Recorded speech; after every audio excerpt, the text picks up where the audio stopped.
예수님, 은혜 받읍시다. 구원론에 대한 말씀을 하고 있는데, 어떻게 보면 신학적으로 보면 조직 신학에 소속하는 부분입니다. 그러나 이제 우리가 예수님을 믿고 구원을 받는다라고 하는 것이 얼마나 감사하고 또 복된 것인지 모르죠. 만약에 이제 예수님을 믿고 구원받는 게 아니고 네 실력껏 구원을 받아라 그랬으면 과연 여기 있는 저와 여러분 중 몇 사람이 구원을 받을 수 있을까? 이게 참 심각한 문제인데, 하나님께서 그게 아니고 오직 예수 그리스도를 믿음으로 구원 얻는다라는 은혜를 주셨습니다. 그러나 이제 늘 우리가 이제 놓치는 것 중에 하나는 예수님을 믿고 구원을 받았는데 그걸로서 끝났다라고 하면 큰일이 난다 이겁니다. 그래서 구원받고 난 다음에 어떻게 할 것이냐? 우리가 아직 이제 천국이 우리 앞에 도래하지도 않았고, 이제 이 세상이 아직 다 멸망을 당하지도 않았는데, 세상이 멸망을 당하고 천국이 우리 앞에 도래되어질 때 과연 그 천국에 들어갈 수 있는 것이 그냥 예수님을 믿습니다라고 하는 그 하나로 되어지느냐라는 측면에서 상당히 문제점이 많습니다.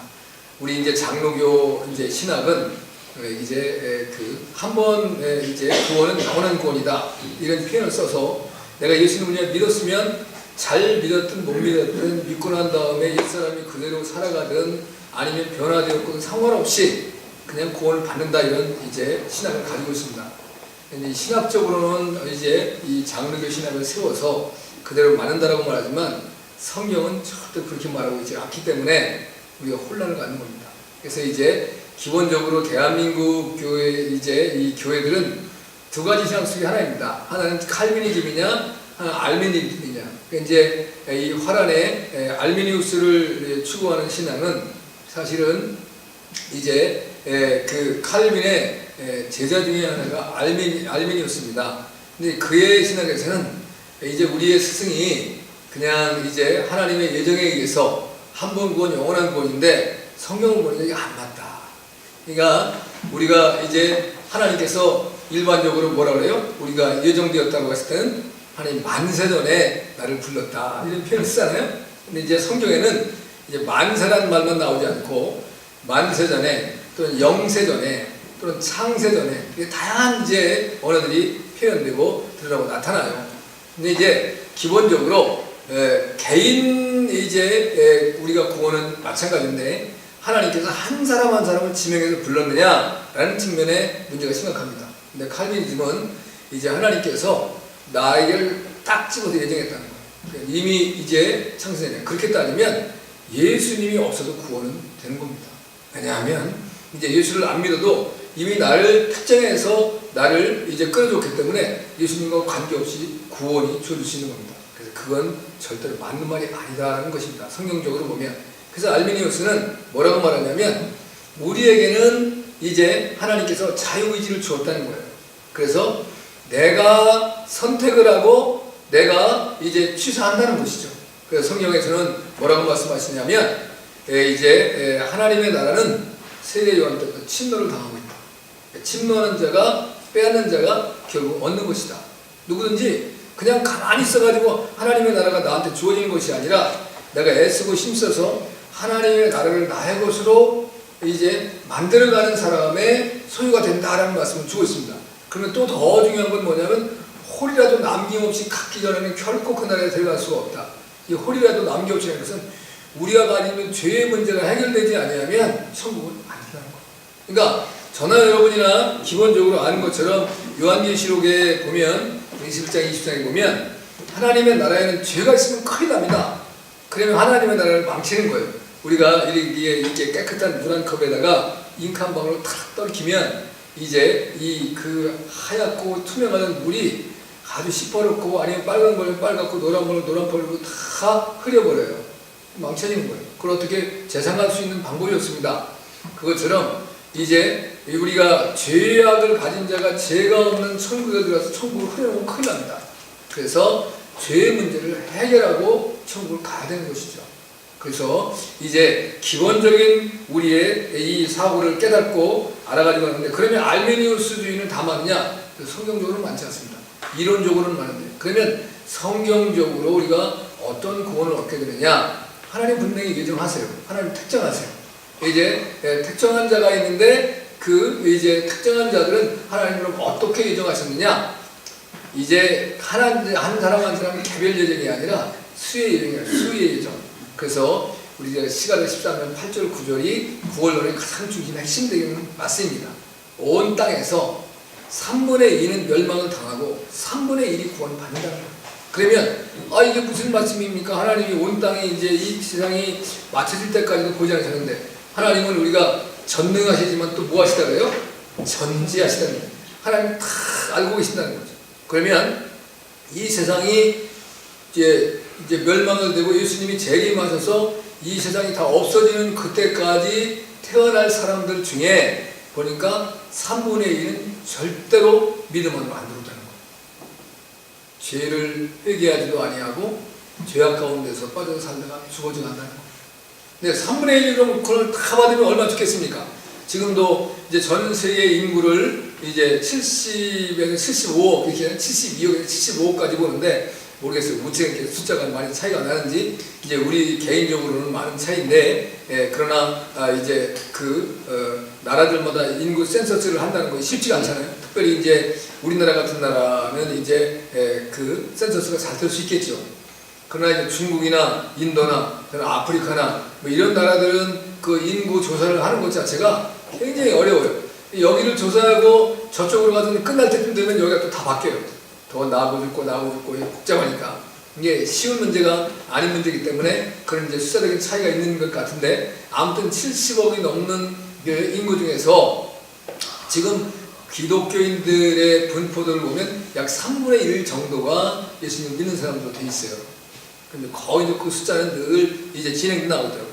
근데 문제는 그 예수 그리스도를 믿는다라고 하고 신앙생활을 하는 사람들 중에 다 구원을 받으면 얼마나 기쁘겠어요.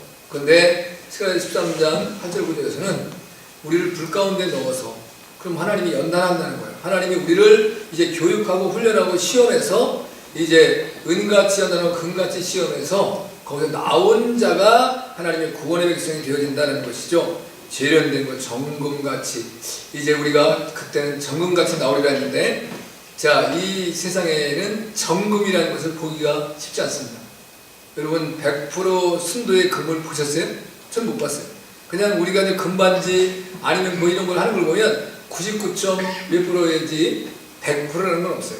근데 100% 순도의 금이 있다래요. 근데 그 금은 굉장히 비싼데, 그거는 있는 사람들이 그 100%의 순금이 나올 때는 우리들한테 흘러나오기 전에 먼저 있는 사람들이 다 찾아낸대.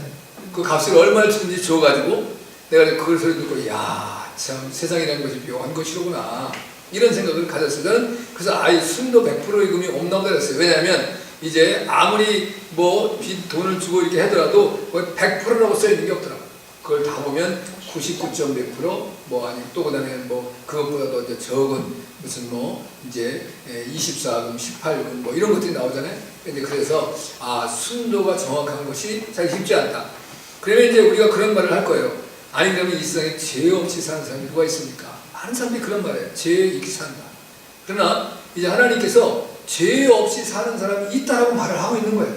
근데 그걸 요한계시록에 말씀하시기를 그 사람들에 대한 표현을 보면 이긴 자가 되어진다. 이긴 자의 반대들이라는 건데 그 사람이 14만 4천 명이다. 교회 시대에만 그렇게 나온다는 거예요. 요한계시록에는 교회 시대에 14만 4천 명이 나오고 또 구약 시대에 이긴 자 24명의 24장로가 등장이 돼요. 그럼 14만 4천 24명인데 그럼 구약 시대에는 이긴 자가 24명 받을까? 더 많이 있겠죠. 근데 요한계시록에 등장한 거는 이제 14만 4천 24명이에요. 그럼 그 이외에도 구약 시대에 얼마나 많은 이긴 자들이 있었는지 정확히 그건 알 수 없어요. 성경이 말씀 안 하고 있지는 않으니까.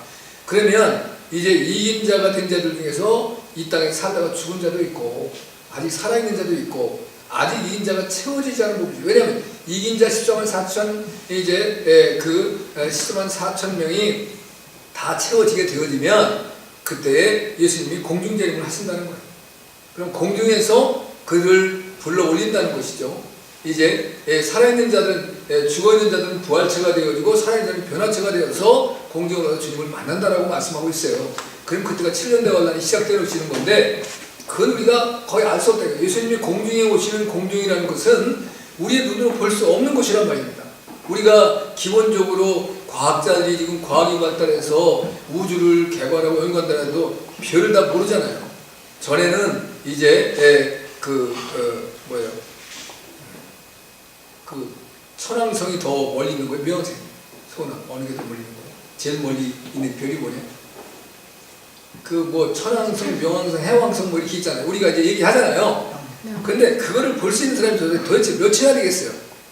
나름대로는 무슨 나사나 아니면 이런 대단한, 우리가 개인 이렇게 대한민국에도 개인적으로 이제 자기가 천문대는 만들지 않지만 그 별을 보기 위해서 이제 지금 만들어 놓고 그런 귀한 망원경을 해서 하고 있는 사람들이 있더라고요. 이제 그걸 취미 생활로 나름대로 하고 있는데, 야, 그 대단한 일들이라고. 그것도 보통 일들이 아니더라고요. 그분들은 그냥 별을 보기 위해서 어디가 무슨 요번에 어떤 별을 볼 수 있다라고 생각하면 그걸로 다 모이고 막 이렇게 하시더라고요. 그렇지만 그거는 그래 보더라도 몇 사람이 보는 거죠. 나머지 우리 같은 사람은 볼 수가 없어요. 우리는 일반적으로. 그런데 더군다나 이제 예수님이 공중에 오시는 그 대유권 밖에 공중에 재림하시는 그때는 공중 재림은 볼 수 없어요. 지상 재림할 때만 다른데 볼 수 있다는 거예요. 그러면 예수님이 공중 재림한 건 어떻게 알 수 있느냐? 그건 역사적인 이제 이 시대에 나타나는 상황과 현상과 징조를 보는 거예요. 그러면 이제 이스라엘 민족과 유럽 연합의 10개국이 되었을 때 7년 평화조약을 맺는다는 거예요. 이스라엘과. 그리고 이제 그때 나타날 때 이스라엘 백성들이 구원함으로 예수를 믿는 믿음으로 들어오게 된다는 거예요. 모든 이스라엘 백성들이. 성경에는 온 이스라엘 백성들이 이제 그 로마서에서 말씀하시기를 11장에서 구원을 받으리라 라고 말씀하셨거든요. 그럼 성경이 주신 말씀대로 우리가 바라보는 거예요. 그 이외에는 저나 여러분도 알 수 없는 거예요. 왜냐하면 만약에 이제 흔히 우리가 휴거된다라고 하는 이제 공중으로 들려 올린다고 하는 사람들이 여기 있는 우리 교회에서도 예를 들어서 지금 이제 여기 있는데 10명이 올라간다. 그럼 알까 모를까? 알지요. 그런데 14만 4천 명의 이긴 자의 반열에 들어간 사람들이 이미 죽은 자도 있고 살아있는 사람이 그냥 전 세계에 14만 4천 명이 다 살아있다라고 하더라도 절대로 살아있지 않습니다. 이제 예수님의 12제자도 이미 이제 다 죽었고 성경에 있는 12제자 이외에도 훌륭한 제자들, 그 다음엔 이제 이 땅에서 살아가다가 이긴 자의 반열에 들어서 죽은 사람이 수도 없이 많이 있어요. 그러면 이 전 세계에서 만약에 대한민국에 2사람이 만약 이긴 자가 돼서 올라간다. 그러면 여러분 여기서 저 제주도에서 한 사람 올라오고 서울에서 한 사람 올라오고 알겠어요? 모르겠어요?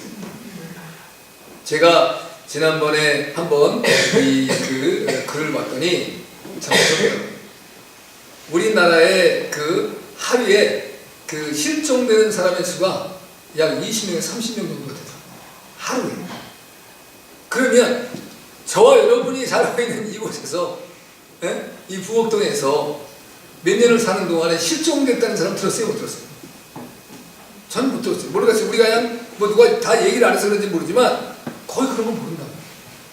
그런데 그걸 어떻게 알겠냐? 늘 깨어서 우리가 기도하고 준비해야 된다는 사실이죠. 그래서 이제 사도 바울을 자기가 복음의 지도자로 삼아서 하나님께서 로마서 우리가 15장에서 보았던 것처럼 자기를 복음의 제자로 삼으시고 이방인을 이제 하나님 앞에 산 제물로 드리게 하기 위함으로 하나님이 자기를 부르셨다고 말씀했거든요. 그러면 우리 이제 이방인들이 저희잖아요. 유대인이 아니니까. 그럼 우리가 하나님 앞에 예배를 드리는데 산 제물이 되는데 그럼 어떤 제물이 산 제물이냐? 우리는 그러면 이제 그 구약 시대의 그 의식법에 따라서 우리의 목을 따고 그다음에 피를 빼고 그다음에 우리를 각을 떠서 또 하나님께 드려야 산 제물이 되는 거냐? 그건 아니라는 거예요. 그 구약의 제물은 다 죽었어요. 근데 우리는 살아있는 존재로 드려야 되는데 그러면 우리를 어떻게 드리는가라는 것들에 대한 말씀을 우리가 이제 지난 시간부터 봐오는 거죠. 자, 그러면 이제 그 말씀을 받기 위해서 우리가 마가복음 12장 30절을 보았었어요. 마가복음 12장 30절을 한번 다시 한번 보겠습니다. 마가복음 12장 30절.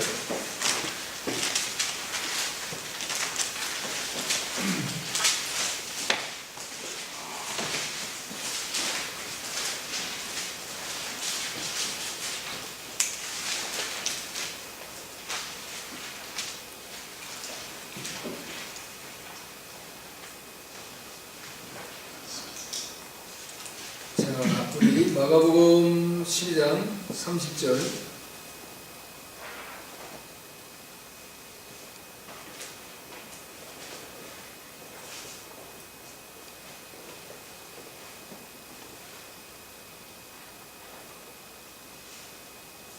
함께 받겠습니다. 시작.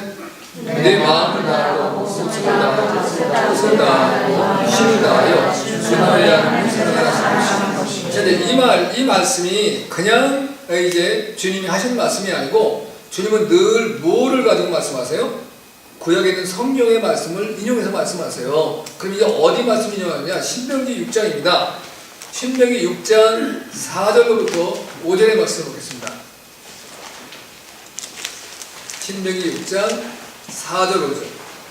함께 봤습니다. 시작. 이스라엘들아, 우리 하나님 여호와는 오직 하나님 여호와시니 너는 마음을 다하고 성품을 다하고 힘을 다하여 네 하나님 여호와를 사랑하라. 자, 이제 신명기 6장의 말씀은 우리가 쉐 말하는 거예요. 신명기 6장 4절에서 9절까지를 쉐마, 그러면 들으라 이스라엘이라는 거예요. 이스라엘 백성들이 하나님의 말씀을 먼저 잘 들어야 돼요. 우리도 마찬가지예요. 우리도 이제 늘 여러분들이 이제 우리가 기본적으로는 말씀을 두 가지로 얘기합니다. 하나는 하나님의 이제 기록되어져 있는 이 성경의 말씀을 로고스의 말씀이라고 해요. 하나님이 말씀하신 거예요. 하나님이 말씀을 이제 모세에게 했고 또 선지자들에게 했고 또 그 하나님의 말씀을 받은 사람들이 말씀을 기록한 게 성경이잖아요. 아멘 안 하시냐? 아멘 하잖아요.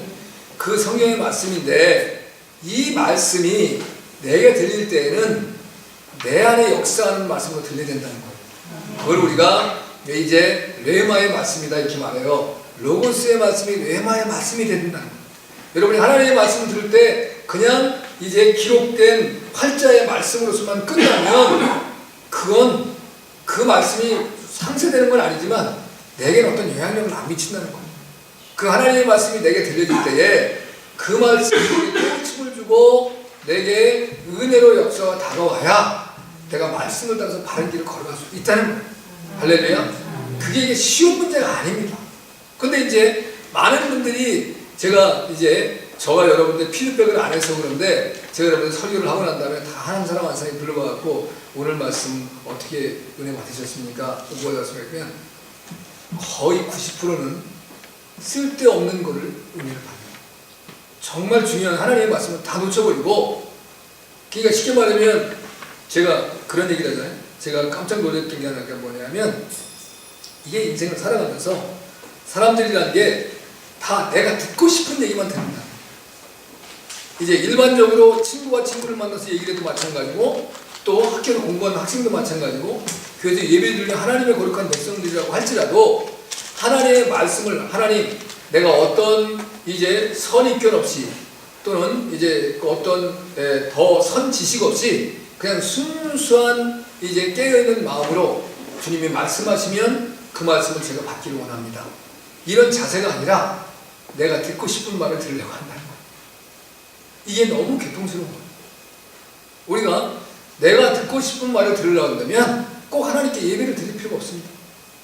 내가 나한테 좋은 얘기 해주는 사람을 찾아가면 나에게 듣고 싶은 얘기를 다 해줄 수 있는 거예요. 그거는 아무 의미가 없다는 거예요. 그래서 하나님이 말씀하시면 제가 어떤 내 선지식이나 내 어떤 생각과 사고 없이 순수한 마음으로 주님의 말씀을 듣기를 원합니다. 라는 것을 여러분이 기도하고 준비하셔야 된다는 거예요. 그러지 아니하면 하나님의 말씀이 정말 핵심적인 말씀을 내가 놓쳐버리고 그 말씀을 붙잡지 못할 때가 또 많이 있다는 거예요. 너무 가슴 아픈 일이죠. 그래서 여러분들이 정말 하나님의 말씀에 온전히 붙들린 바가 되어 주님께 영광을 돌리는 복된 삶이 되어주시길 바라고요. 이제 여기 우리가 그 말씀하면서 이제 너는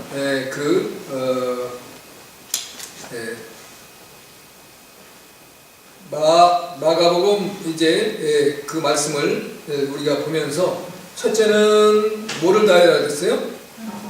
예, 마음을 다하고 그 다음에 목숨을 다하고 그 다음에 또 뭘 다하라고 했었어요? 예, 이제 힘을 다하고 뜻을 다하여 이렇게 말씀했단 말이에요. 예, 지난 시간까지 저희가 이제 하나님 앞에 우리가 마음을 다하고 또 목숨은 성품이라 했어요. 목숨을 다하고까지 이제 말씀을 보았고, 오늘 이제 뜻을 다한다는 말이 무슨 의미인가 이런 걸 같이 보기 원합니다. 이제 그 뜻이라는 것은 두 가지가 있습니다. 먼저 사람의 뜻이 있고 하나님의 뜻이 있어요. 근데 여기서 뜻을 다한다는 것은 하나님의 뜻을 찾는 거예요. 내 뜻이 아니라 내 뜻을 찾아서 하나님을 영화롭게 할 수가 없다는 겁니다. 왜냐하면 내 뜻은 각각 다 달라요. 사람들마다. 이제 나는 이런 뜻을 가지고 있습니다. 나는 이런 뜻을 가지고 있습니다. 각각이 다르지만 하나님의 뜻은 동일해요. 그래서 그 동일한 하나님의 뜻을 이제 우리가 다 하기 위해서 애쓰고 힘써야 되는데, 원래 이 하나님의 뜻이다라는 말의 원투세는 하나님의 기쁨과 즐거움이라는 거예요. 그러니까 이제 하나님의 기쁨이 되고 하나님의 즐거움이 될 수 있는 자세로 나를 준비해서 드려야 된다는 거예요. 이게 사실 쉬운 문제 아니죠. 나는 최선을 다해서 했다고 하는데 하나님은 기뻐하지 않는다. 그럼 이건 잘못된 거라는 거예요. 그러니까 이제 나는 이게 지금 어떤 것이 하나님을 기쁘게 하고 하나님을 즐겁게 하는 거지? 자, 그러면 한번 성경을 통해서 한번 보도록 하겠습니다. 자, 우리 요한일서 5장 20절을 한번 보도록 하겠습니다.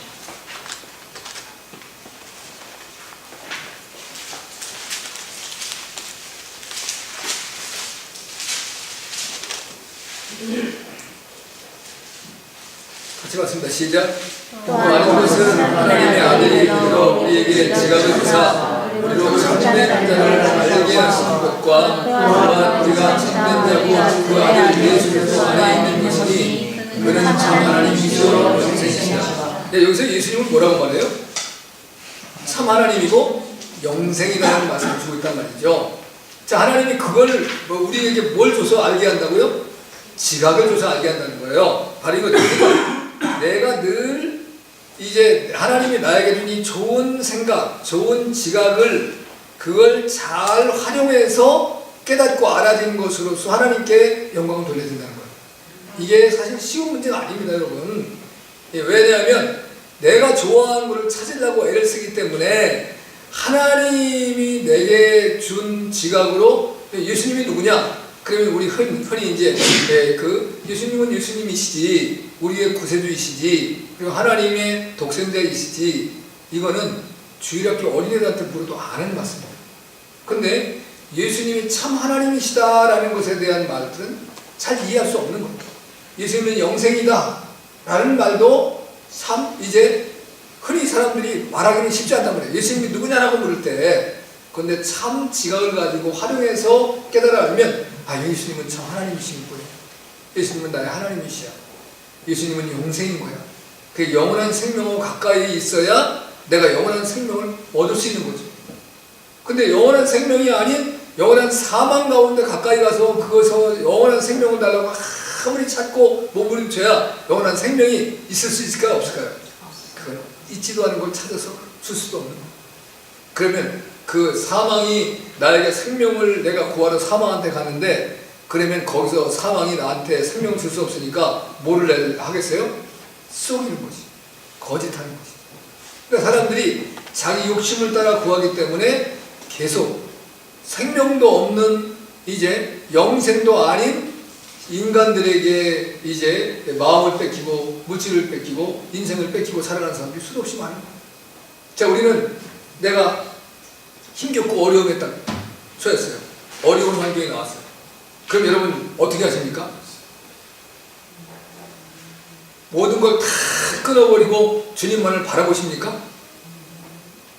그게 쉽지 않아요.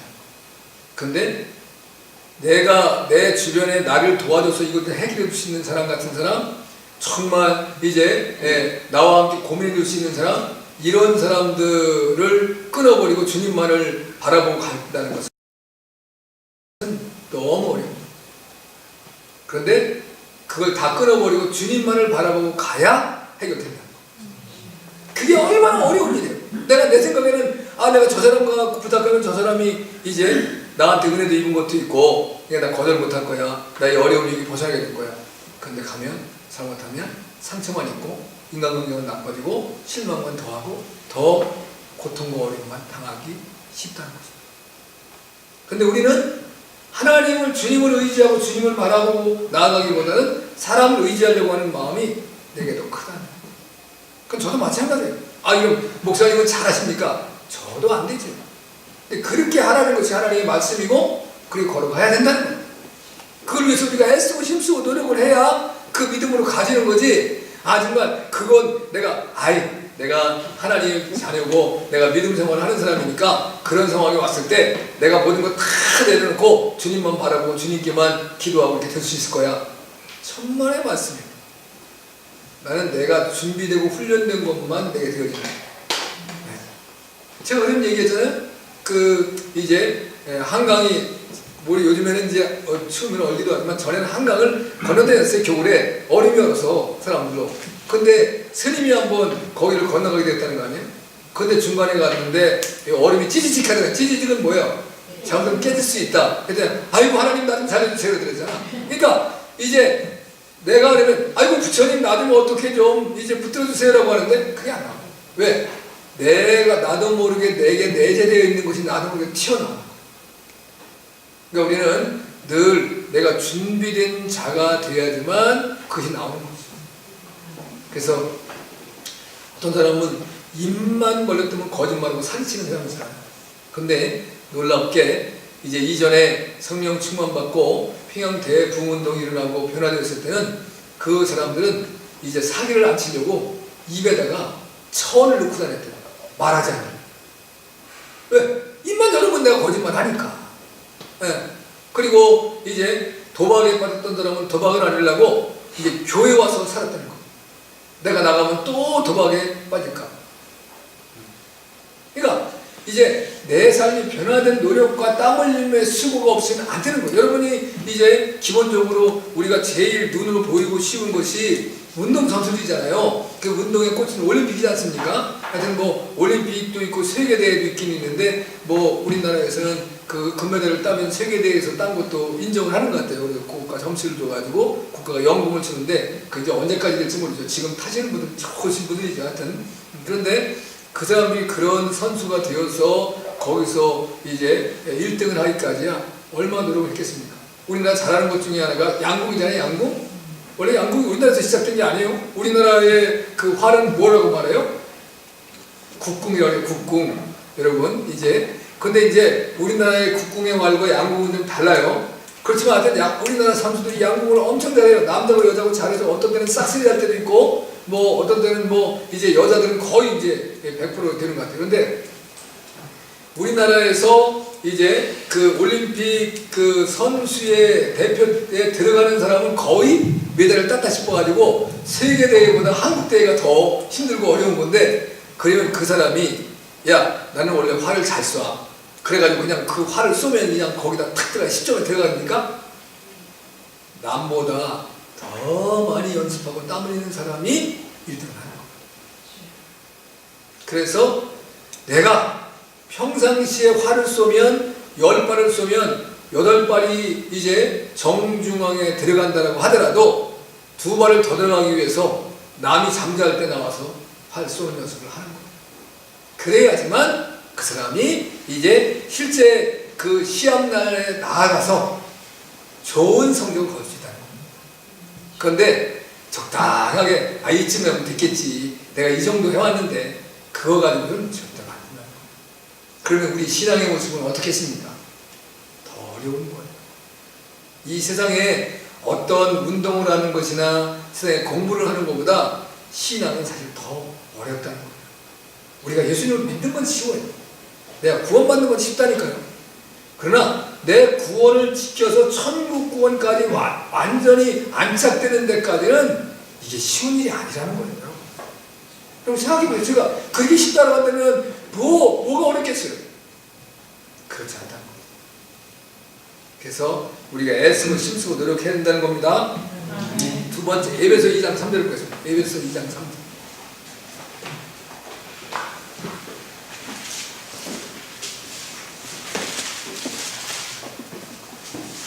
같이 봤습니다. 시작. 전에는 우리도 다 그 가운데서 제 욕심을 따라 지내며 죄와 마음의 원한을 고치하여 다른 일과 같은 모든 상승도에 다녔더니 여기서 마음이라는 것은 육체의 마음이에요.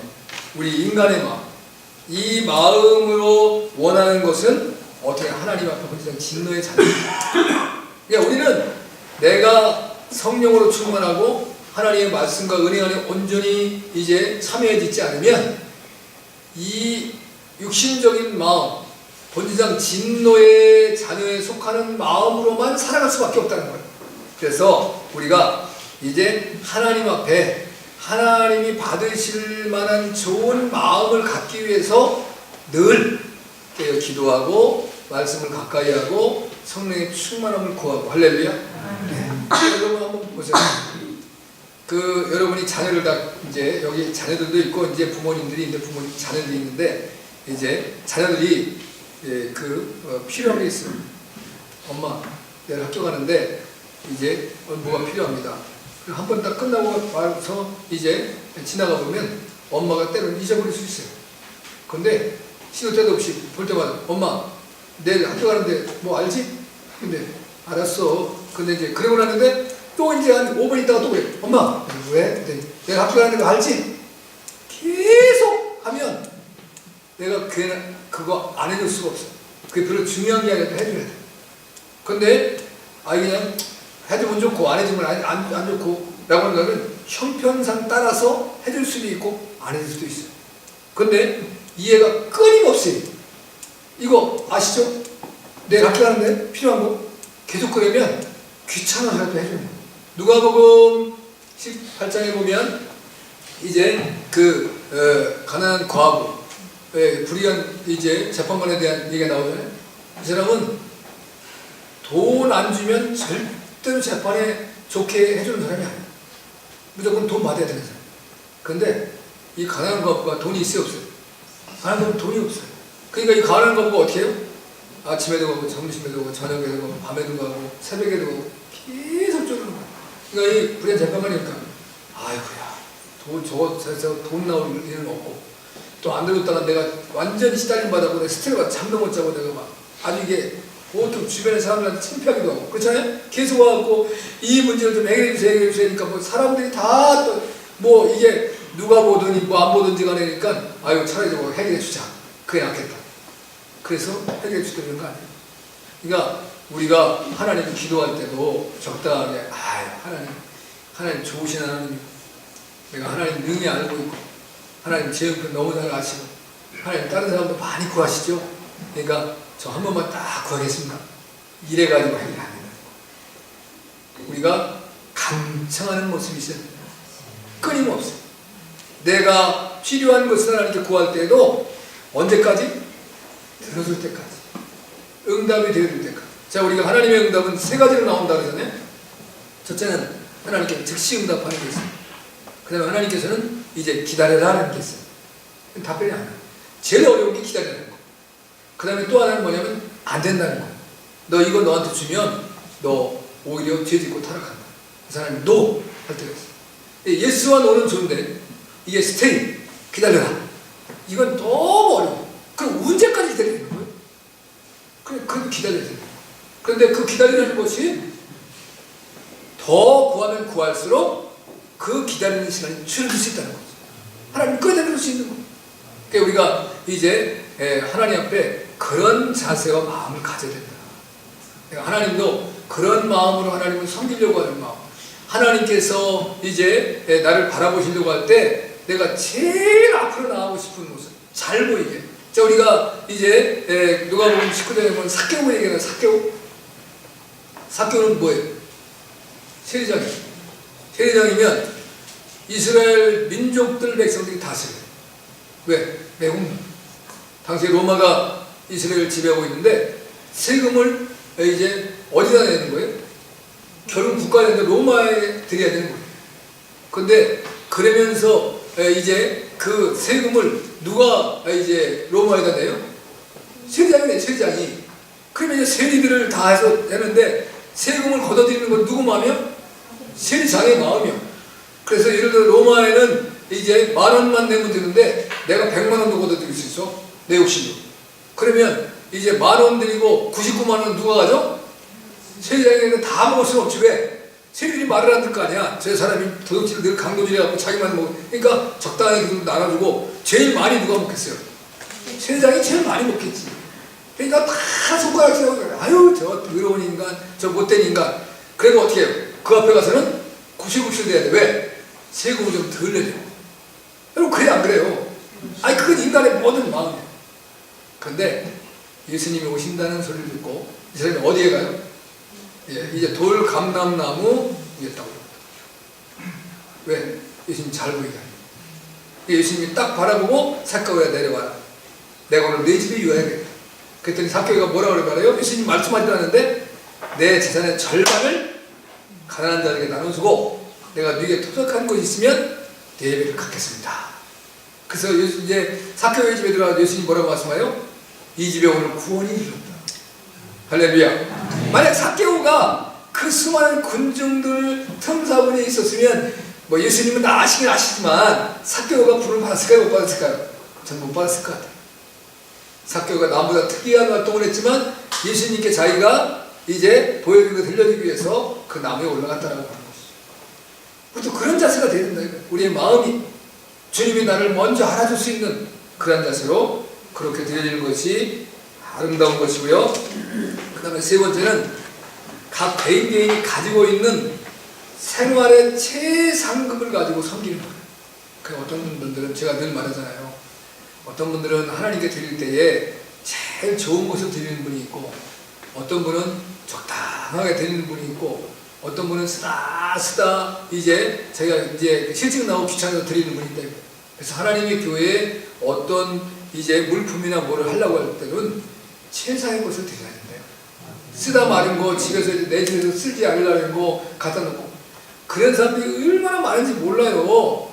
우리 교회는 뭐 갖다 놓으라고 말도 안 하니까 갖다 놓지도 않지만 근데 그런 자세는 올바르지 않아요.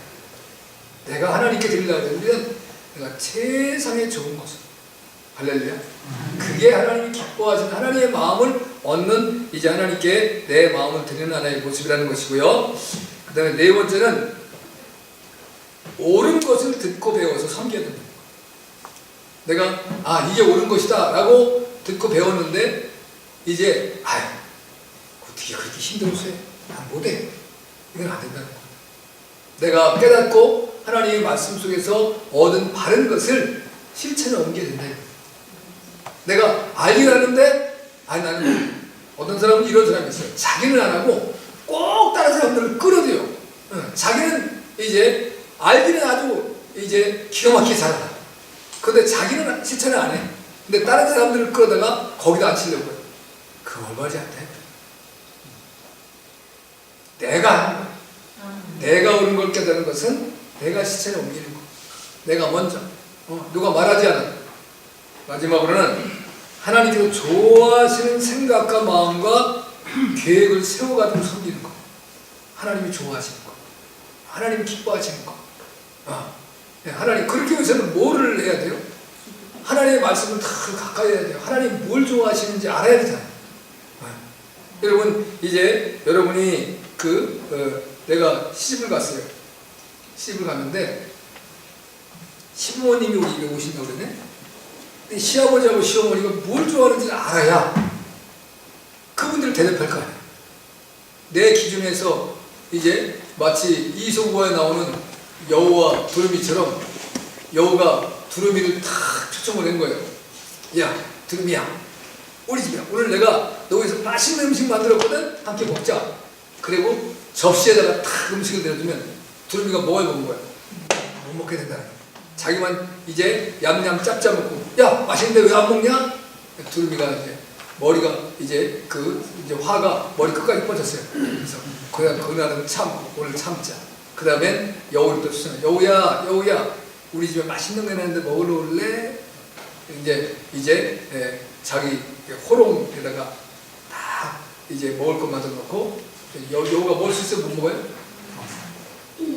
그러니까 이제 부모님에게 음식을 대접하더라도 내가 시집을 갔는데 이제 시부모님에게 뭐 요즘에는 부모님이 자식 눈치 본다고 하더만 하여튼 그러나 이제 점수를 따고자 하려면 그건 남편에게 물어보든지 어떻게든지 안에 시부모님이 좋아하는 음식을 그걸 내가 알아서 준비된 음식을 대접하면 부모님 어떻게 해요?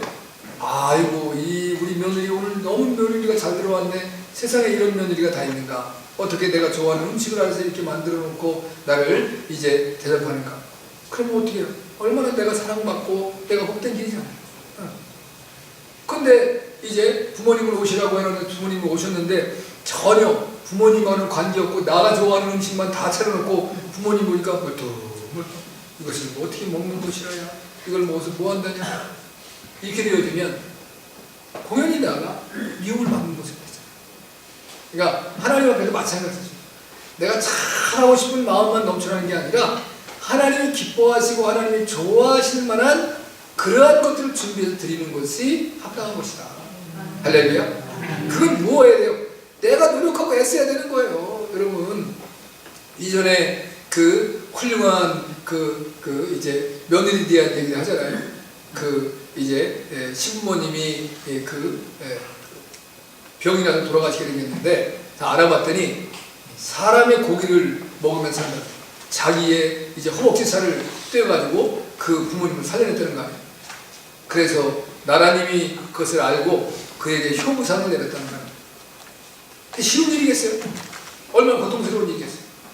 그런데 부모님을 사랑하고 살리려고 하는 마음이 있었기 때문에 그래도 하나님 앞에 하나님이 기뻐하고 하나님이 이제 좋아하시는 것을 내가 선택해서 하나님께 드려지면 하나님이 우리를 복 주지 말라도 복을 주시겠죠.